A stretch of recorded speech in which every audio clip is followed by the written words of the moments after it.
こんにちは。先輩ジャパニーズカフェへようこそ。カニ先輩です。こんにちは、ゴリ先輩です。今日もよろしくお願いします。今日のテーマは、日本での就職の面接。緊張する人多いよね。わかります。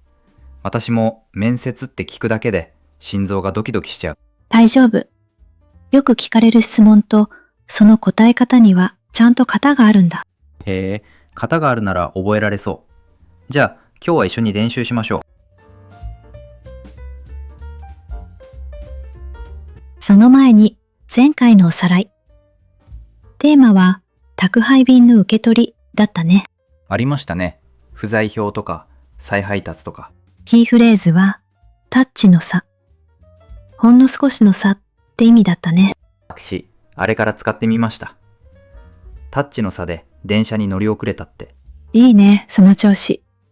じゃあ今日も使える日本語を増やしていこう。まず、日本の面接って何を見ていると思う？やっぱり日本語が上手かどうかですか？それもある。でも一番は、一緒に働きたいかっていう第一印象なんだ。第一印象か。日本語が完璧じゃなくてもいいんですか？もちろん。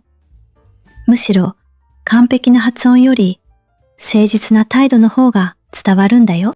なるほど。外国人だからって特別に厳しく見られるわけじゃない。安心して。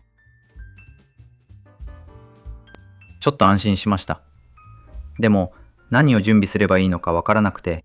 いい質問。準備は大きく3つ。自己紹介、志望動機、それから自己 PR だ。自己紹介、志望動機、自己 PR。なんだか呪文みたい。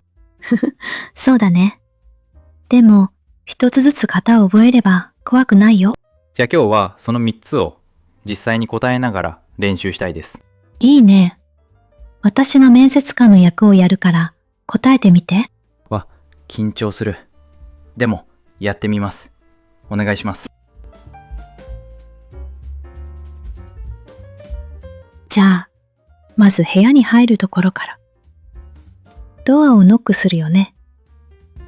何回叩く2回ですか？惜しい。面接では3回が丁寧とされているんだ。2回はトイレの確認なんて言われる。知らなかった。ノックの回数まで見られてるんですね。厳密じゃないけどね。大事なのは入る前の失礼しますだよ。失礼しますって入りますよの合図ですね。そう。そして椅子のすぐ横に立ってどうぞと言われてから座る。勝手に座っちゃダメなんだ。せっかちな私には難しそう。わかる。最初はみんなそう。一呼吸置くと覚えておけば大丈夫。一呼吸ですね。メモしておきます。さっき言った第一印象。これ、最初の数秒で決まると言われてる。マジで？数秒って自己紹介する前じゃないですか。そうなんだよ。だから、表情と姿勢と身だしなみが効いてくる。身だしなみってスーツとか髪型とかですか？そう。派手すぎず、清潔感があれば十分。高い服じゃなくていいんだ。清潔感か。なんとなくわかるけど、難しい言葉ですね。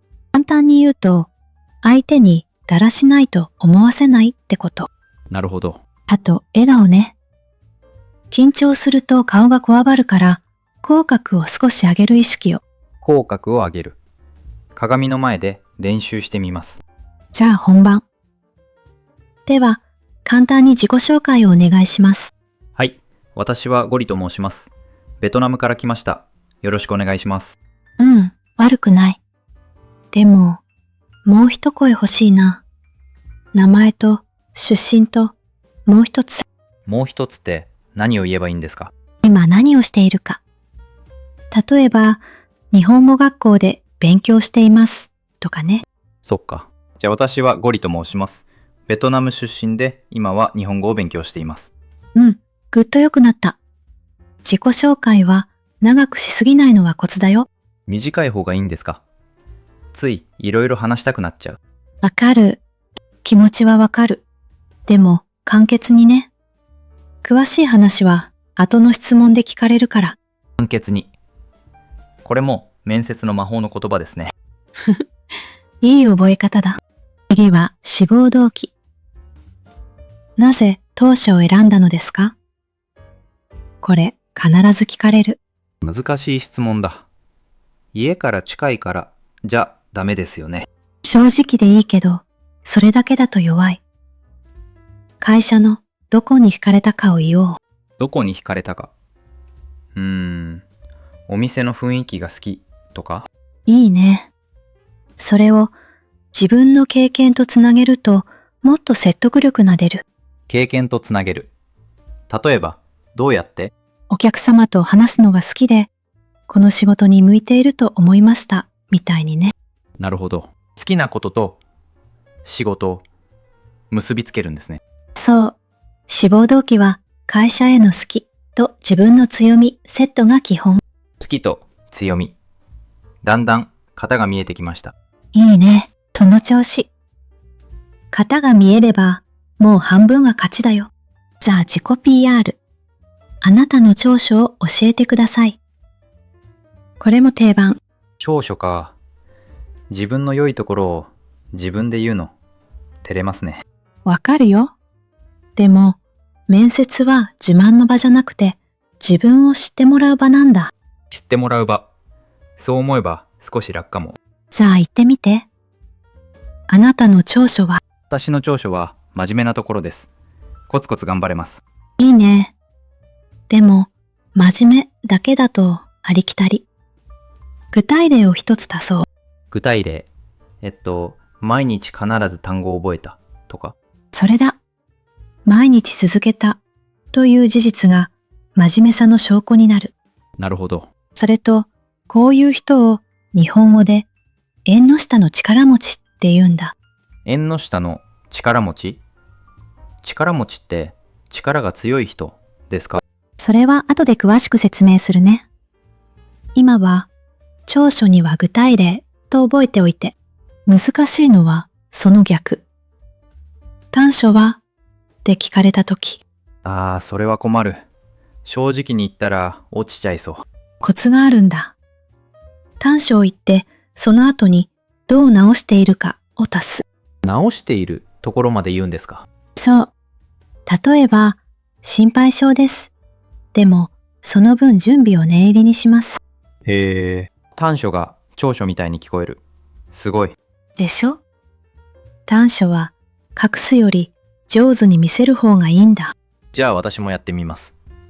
私の短所はせっかちなところです。うん、そこからでもその分仕事が早いと言われます。どうですか？完璧。短所をちゃんと味方につけたね。次。これまでで一番頑張ったことは？経験を語る質問だ。頑張ったこと。やっぱり日本に来たことかな。いいテーマ。でも、来たで終わらせず、何が大変でどう乗り越えたかを。大変だったのはやっぱり言葉です。最初は注文もできなくて。それでどうした？毎日お店の人と少しずつ話すようにしました。半年で慣れました。完璧な流れ。困難、行動、結果。この3つが入ると話が締まる。困難、行動、結果。これも型なんですね。そう。経験談はこの順番で話すと誰でも伝わりやすくなる。順番が大事なんだ。話す中身より順番。中身も大事だけどね。でも、順番でぐっと聞きやすくなるのは本当。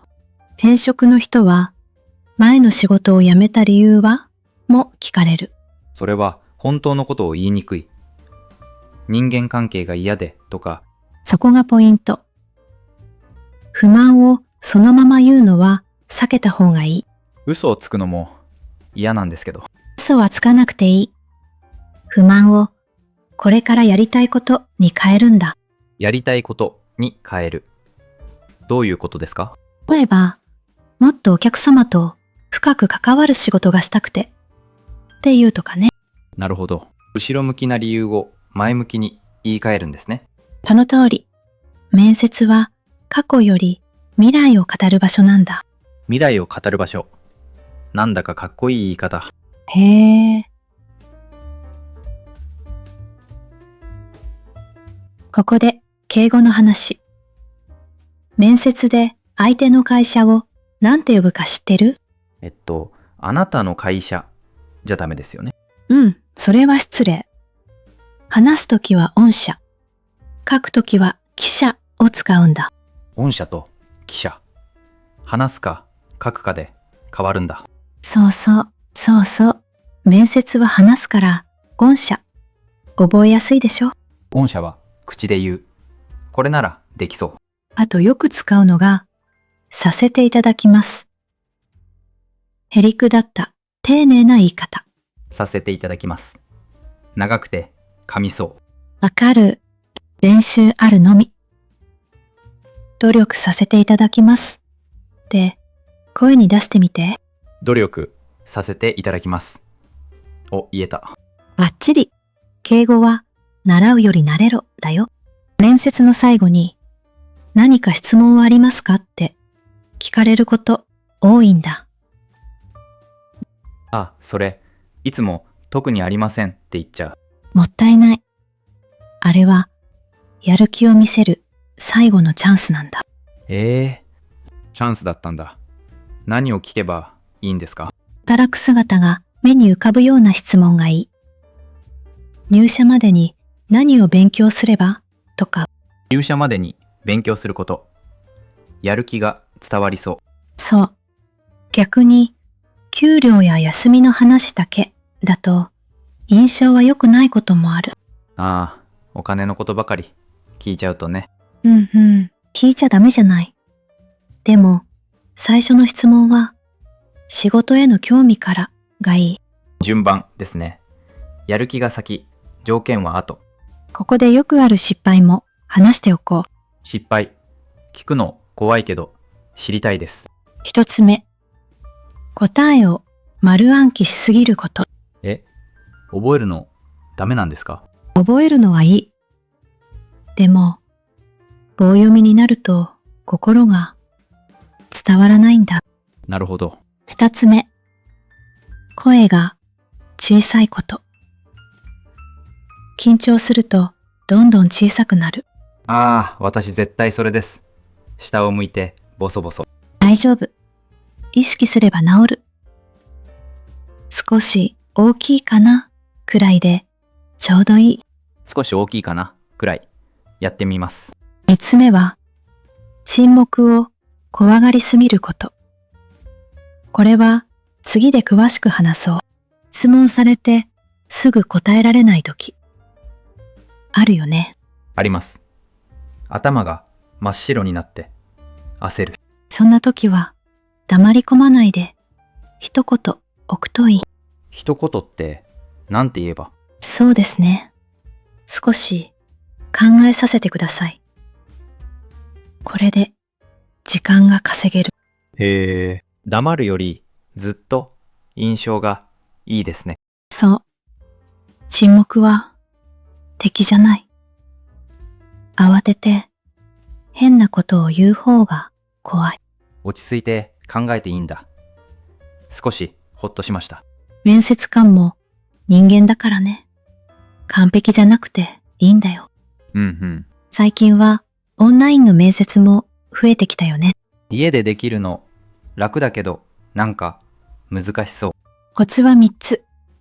カメラの位置と明るさとネットの確認だ。カメラの位置ってどこがいいんですか？目の高さ。下から映すと見下ろす感じになって印象が良くない。なるほど。それと顔が暗くならないように窓の方を向くといい。窓の方を向く。電気をつけるだけじゃダメなんだ。あと、始まる前に音声と画面を必ず確認しておこう。準備。念のためですね。そうそう。今はね、オンラインの面接が本当に主流になってきた。半分以上そうかも。そうなんですね。じゃあ準備もそれ用にしないと。うん。多いのは、Zoom や Teams っていうビデオ会議のアプリ。聞いたことあります。でも使ったことはなくて。だから面接の前にアカウントを作っておくといい。当日慌てないように。アカウントを先に。操作にも慣れておいた方がいいですか？ぜひ、一度友達と試してみると安心だよ。音声とカメラの確認もね。なるほど。それと意外と大事なのが背景。後ろに何が映るか確認しよう。ああ、部屋が散らかってたら見えちゃいますもんね。そう。シンプルな壁を背にするか、無地のバーチャル背景を使うのも手だね。バーチャル背景。それなら部屋を気にしなくていいんだ。あと、通知は切って静かな場所でね。生活音が入ると聞き取りにくいから。さっき、お金の話は後でって言ったよね。でも、聞いていいんだよ。聞いていいんですね。聞き方が難しそうだけど。ストレートすぎないようにね。給料いくら？じゃあちょっとね。じゃあどう聞けば？お給料のお話を伺ってもよろしいでしょうか。これなら丁寧。へえ。伺ってもよろしいでしょうか。クッション言葉ってやつですね。お、よく知ってるね。そう。言いにくいことはクッションで和らげる。聞きたいことを我慢しなくていいんだ。安心しました。大事なことだからね。働く前にお互い知っておくべきだよ。うんうん。さて、ここまで型を見てきたけど、一番の敵はやっぱり緊張だよね。そうなんです。前の日からずっと落ち着かなくて。緊張は悪いことじゃないんだ。本気の証拠。だからね。本気の証拠。そう思えば少し楽かも。それと、深呼吸。吸うより長く吐くと体が落ち着くんだ。長く吐く。今やってみます。吸う。はー。いいね。完璧。あとは失敗してもいいや。くらいの気持ちで行こう。失敗してもいいや。なんか肩の力が抜けました。それでいい。緊張と上手に付き合っていこう。最後に面接が終わった後のマナーも押さえておこう。終わった後ですか。終わったらもう帰るだけかと。立ち上がって、本日はありがとうございました。とお辞儀をする。ドアの前でももう一回するでしたっけ？そう。ドアの前でもう一度。失礼します。と言って出る。なるほど。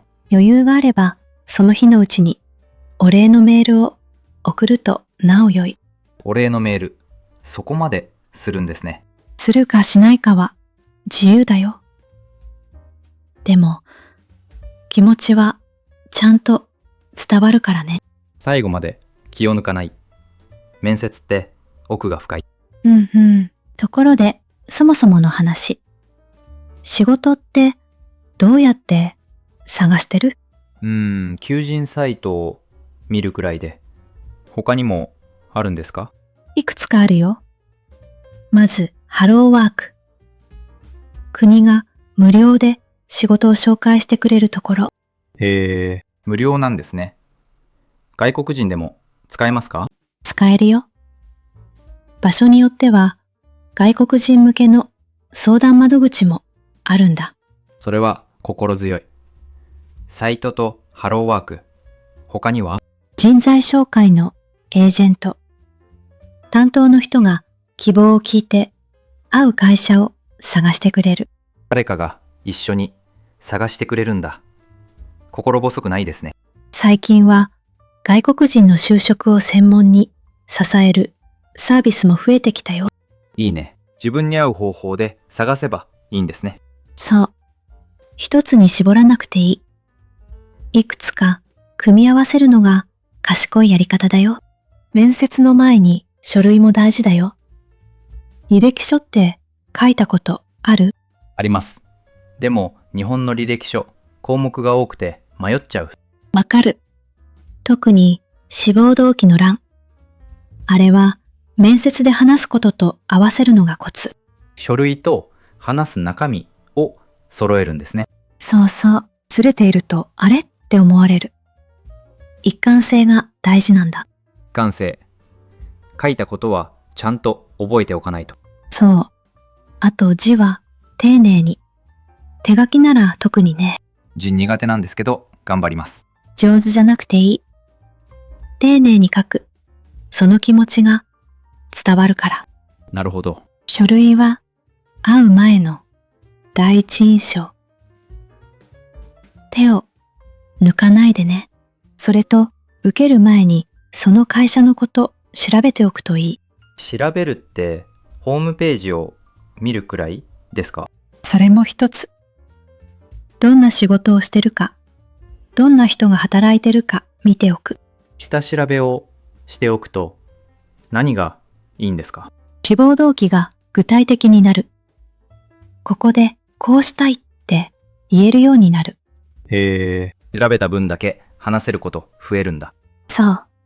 それに面接官は熱意をちゃんと見てるからね。熱意か。